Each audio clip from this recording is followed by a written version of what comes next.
Hello everybody, GL1 here, and I'm going to continue my Star Wars series. We're still on the first movie, A New Hope, and here is a do-back from this was made in 1997, but it goes to the 1977 film, A New Hope. So this was written by stormtroopers, and where the stormtrooper is that was riding him, that came with it, I don't know.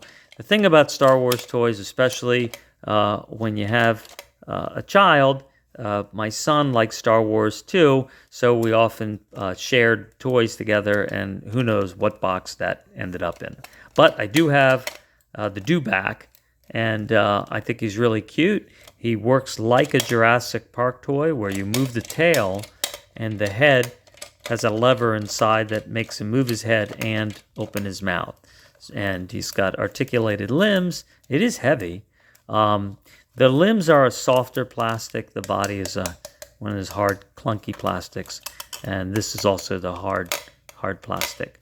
But it's got a spring so you can make them like bite things. So anyway, that's our cute little do-back. Now this, I remember getting this at a KB Toys, not that long before they went out of business. But this is a Bantha with sand people. And I just loved this fuzzy thing. I thought he was so cute. There he is. He's nice and furry. You can see he's got eyes, and there's his mouth, and got the curly horns. And, they're a little bit squishy. You can move them around. And this comes off, so you can unhook this from underneath. And he's like an elephant, a furry elephant, like Mr. Snuffleupagus in Sesame Street. And can move his legs, and even his tail. There's a little bit of twisty to it.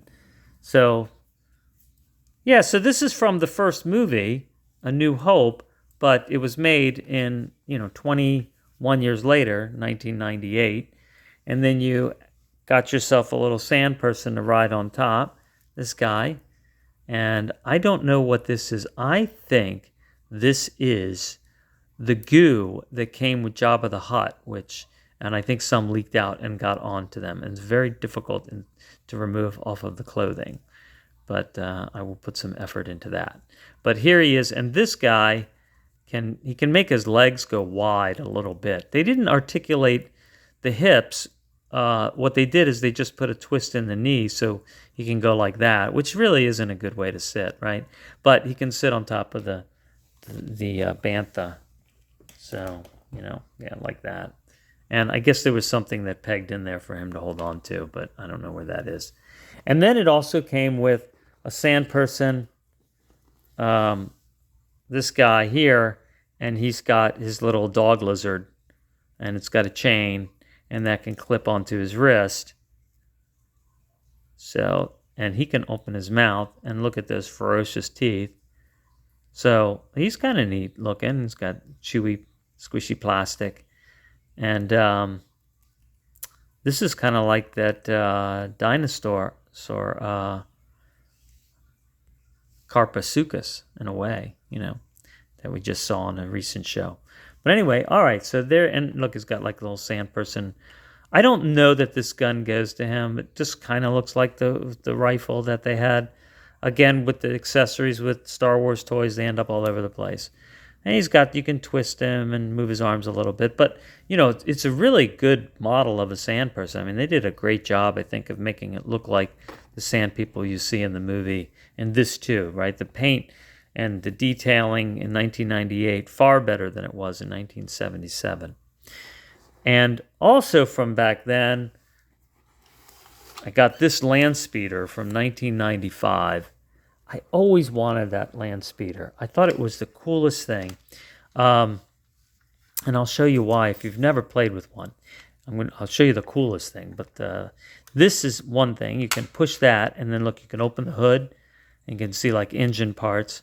And then this goes to one of the Star Wars figures. And I think actually, maybe this is Kylo Ren's lightsaber when it's not lit up. I'm not sure what it is, but I just put it in there so I don't lose it. But all right, so this is your land speeder. This comes off. I guess maybe just to put it in the box was easier, or you could pretend it like got blown off. You have little foot pegs, so you can have like other people standing on the back here, and you can put your Luke inside there. And this is underneath. You see these wheels? Well, check this out. So it's like a transmission. You move that forward, and that snaps into place, and now you have wheels and the spring, and so it gives it like a floating effect. See that? Isn't that? I think that's one of the coolest things. You know, I mean, they had this toy back in like 1977, and I didn't get the toy around that run, but so to get it, you know, later, just anytime was great, right? So what I have also is I have some figures from 1996. These are the 1996 Star Wars figures. So here is a stormtrooper from then, and you know, in the Darth Vader episode, there was a 1996 Darth Vader, and they made them all muscular. Well, here's a muscular stormtrooper, okay? And you could see, you know, he's got like the V taper, you know, not just straight down. Gave him like kind of bulked up arms. And they made Chewbacca the same way, right? So everybody was muscular. Because Chewbacca, you know, was always long and lanky. So I have a long and lanky Chewbacca somewhere, and I couldn't find it for the show. But it'll turn up. And there he is with his bowcaster. And he's got waist articulation. You can't turn the head. But sticking with the Kenner articulation of, you know, nearly nothing, at least he does have the waist articulation. And then they give you a Luke. Now, you remember when Luke and Han, they dressed up as stormtroopers? So I have that one. And I know there's a helmet that used to fit on top, but I don't know where it is right now. And speaking of Luke accessories that I have and don't know where the rest of it is, I know I have the rest of Luke that goes with this. When Luke's hand got cut off by Darth Vader, there is a figure I have where, you know, it's the rest of Luke, and this is magnetic, and it sticks in there, and you take this off, like his hand got cut off. But all I was able to find for the show is the hand with the lightsaber. So there's Luke, and here is muscular Han Solo. As you can see, he's bulked up too. You know, he wasn't like that, the original Han Solo figures, and just molded. There's no gun holster that you can actually stick it into. I don't know why they didn't. They always had it before where you could do that. At least the head turns and the waist turns. And then here is Princess Leia, and a much more athletic looking Princess Leia than we ever saw.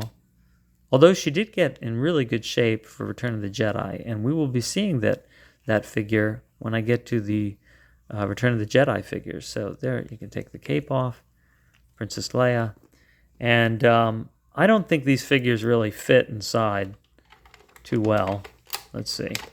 Well, you can move his arm a little bit. I mean, they're a little bit thick, but it still bounces. That's my point. Even with the weight of, you put a couple figures on there, it's still, the spring is strong enough to still give it that hovering effect as you're zooming it across the floor, you know. So pretty neat, right? Here, let me show you that again. How those, see? And they you know, this, a little bit attached to each other, but largely there's a lot of independence to how they move. So there you go. And then you just keep that in, you know, landing mode, right? It's like a low rider, you know, and you want to raise up, and it's, and then boom, and it snaps in, and there you go. You're off the ground. All right. Well, I'm going to show you something really cool in a second. Hang on. All right. So thanks to my Disney credit card a few years ago, I have the Jawa Sandcrawler. And I got this nearly for free because on points. And I always wanted this Sandcrawler. I just love big, slow, powerful vehicles. And what's cool is that when you move it, it makes a sand crawling noise just automatically. And then it'll shut off. And let me show you what's on top here. So I got some robots with it. And so this is EV99 from 1997. And that's a robot figure, because you got to have robots with your Sandcrawler. And I have a 1998 R2-D2. And this is the R2-D2 that has little jets. So what you do is, all right, so you have R2-D2, and he has, he can articulate his little wheels here, rolling along. And if you push this up, the jets come out, and then he can fly. So this is a newer R2-D2. I think it's from the Phantom Menace. I think that's the first time we see him fly. But I just thought that was so cool. So push that up, and then I can't turn this all the way around. But quite well detailed. And then this guy here, and this is like a C-3PO. I think this is a C-3PO, maybe from the Phantom Menace. But I figure this looks kind of cool, like to have him in the Sandcrawler, like, because they found C-3PO and R2-D2 out in the desert. And I thought, well, they took them, and, maybe they were working on him. And then here's maybe another C-3PO that things didn't go so well, and he just made a pile of junk out of him. But actually, I think this might go to a Empire Strike Back Chewbacca, and this would sit into a net. But I thought it went with the Sandcrawler. And then here's C2B5, and I think that also doesn't go to this time period. But again, I just wanted to have robots and stuff in my Sandcrawler. So you can see that spins all around. It's like the cool looking R2-D2, It's black and dark. And this came with the Sandcrawler. And this is a Gonk droid. And okay, he's got cute little feet that walk along. Got the pegs. But there you go. Looks kind of like a office garbage can. That might have been what they used, actually, to make that robot. And then this guy, AD-8, 1998. I think this was the guy who was torturing maybe the Gonk robot or something with the hot irons. And see this? Remember in Star Wars where they go and they had somebody upside down? I think it was a Gonk. And they're like, and then on his feet. So this is that. And then you have a guy can pull the lever. I think it was this guy that was pulling the lever. All right, and then this came with an exclusive Jawa figure. So here he is. He's got a little bit of articulation to his arms.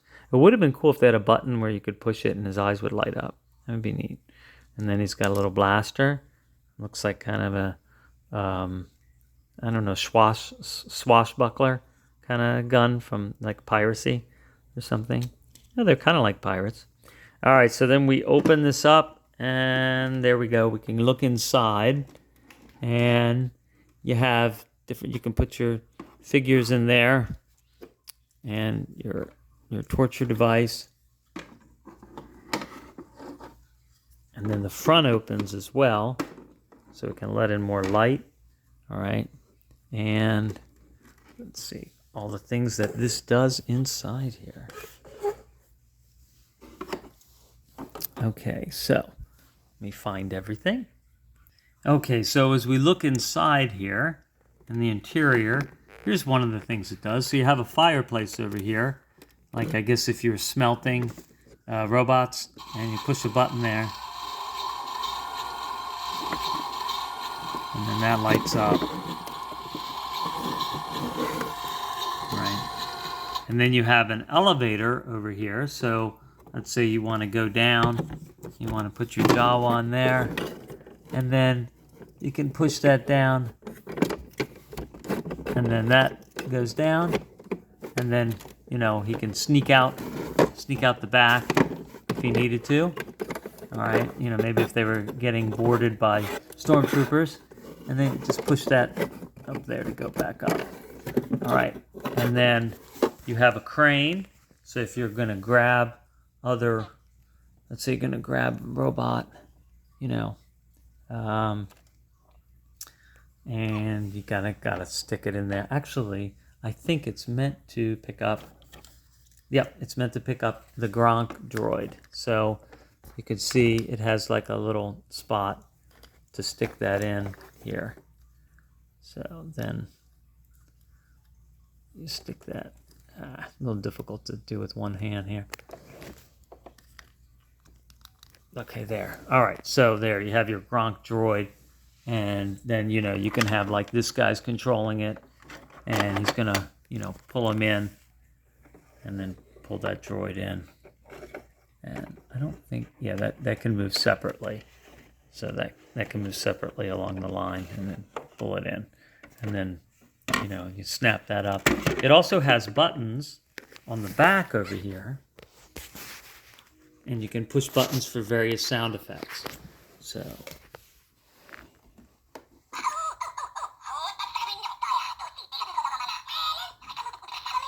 Jawa speak. So here, I think we push it again, we get some more Jawa speak here.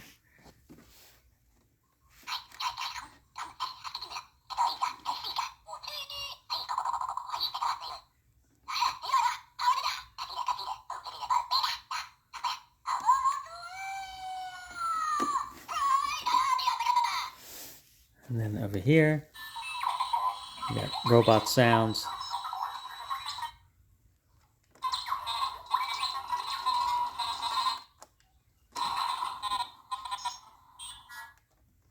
And I believe it lights up. I'm positive it does. Let's see what I have to do that. I think when you move it, oh yeah, there you go. When you move it, you have headlights that come on. See that? And then this also lifts up. And look, you can put your Jawa driver in there. Hard to get my finger. Oh, there it is. Okay. So yeah, so look inside there, and put your Jawa in there, and then he's got like a computer panel, and all lights up. Turn them this way. Okay.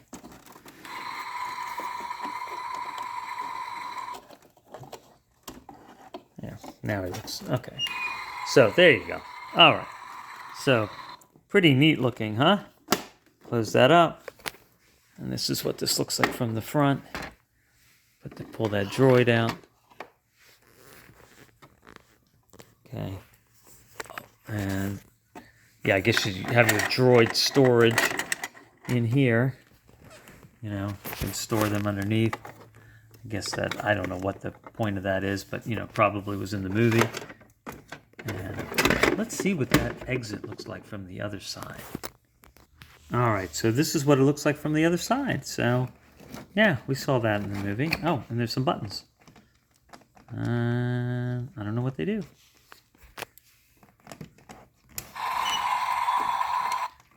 Oh. Huh.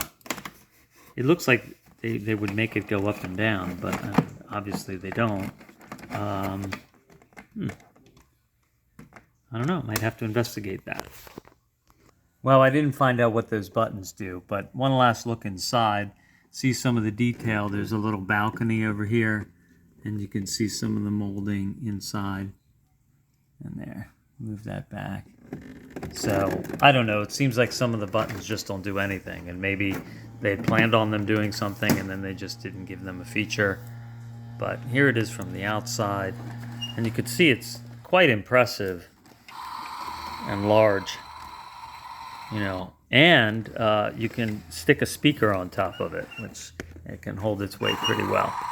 So if you just have it on the floor, it can be a good speaker stand. All right, well, there you go. There is this is the end of the Star Wars A New Hope toys that I'm going to show you, and we will be moving on to The Empire Strikes Back.